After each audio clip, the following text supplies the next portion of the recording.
Okay, so now I'm just setting up to route the edge of this sink cutout. And what I've done ahead of time was made a jig, which is underneath here. Now it's just a half of the jig. I didn't do the whole complete radius of the cutout, because two halves make a whole, and it's just a lot easier this way. You just have to remember to stop short of your template so you don't go off the edge. But I went beyond the halfway point, so I can, when I flip it over and do it on this side, that I will have overlapped that center point, which is about right here. And so here's the router I'm going to use. I think this is a 1.5 horsepower quarter cable router. What I have in here is a carbide spiral bit, and that is obviously, here you can see the bearing. I put it on the bottom.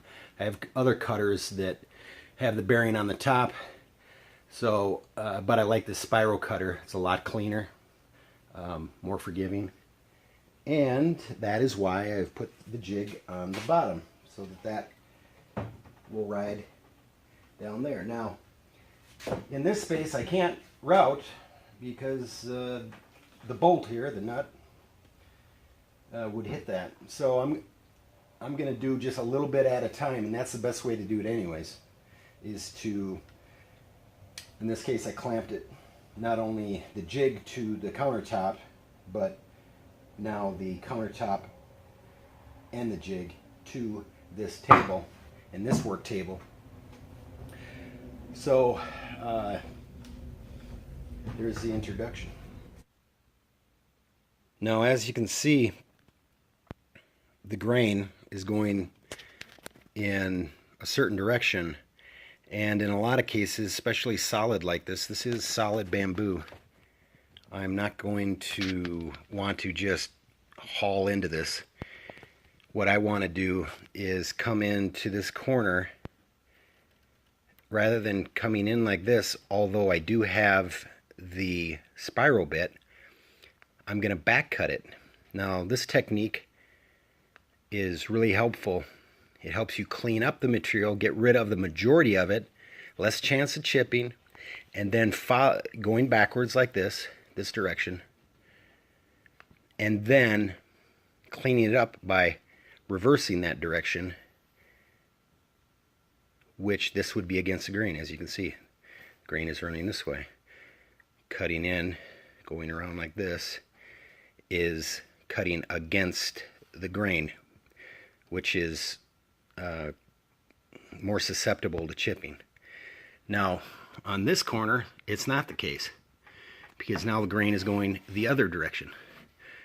Coming this way, I can cut probably in one pass and not have to worry about any chipping.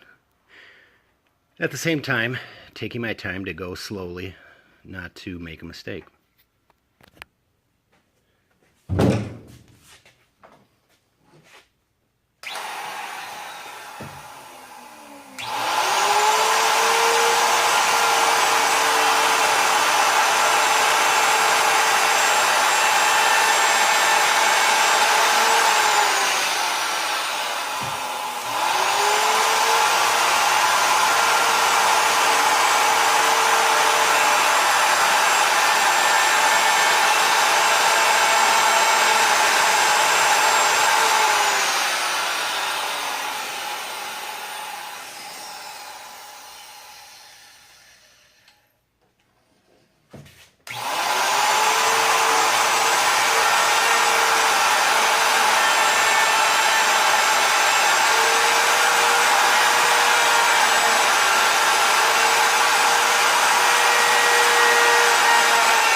Okay, so you can see what I've done.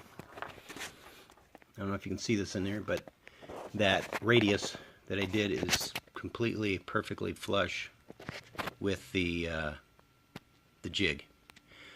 So I've cleaned that up, and it does make a huge difference to back cut it. What did I do? Like 2 or 3 swipes across there backwards, and then I cleaned it up going forward. Okay, so there it is. Now I've routed the whole edge all the way around. I'm sure this doesn't give it justice, but you can see it's really, to some degree, you can tell it's quite clean. Doesn't have to be perfect, just needs to be good and smooth so that a guy can sand it. I don't even need my oscillating sander. I can do this all by hand. I'll probably, right here on the edge, put a 1/4 inch radius right there. Maybe more like an 1/8 inch, just a real small radius to break that edge. And then also wanted to show that now I did this jig underneath with the bearing underneath, but you could always use a bearing on the top like this rotor bit, and you know, clamp it down on the top. In some cases that's easier because you can actually see what you're doing when you're putting the template in place, but just another option. Well, next thing is, like I said, to sand it, and then I'll start cutting the hole for the cooktop, which I probably won't give a demonstration. That's just cutting it out with the jigsaw. Now, a lot of times I would use a table saw and plunge that in, but like I said, plunging isn't a good idea with bamboo, because it really catches. I don't think plunging on a table saw is a good idea for anyone, really, except for the real experienced. Okay, so here we go. I got the countertop fabricated for the main sink area here, cooktop. This is the sink area, of course.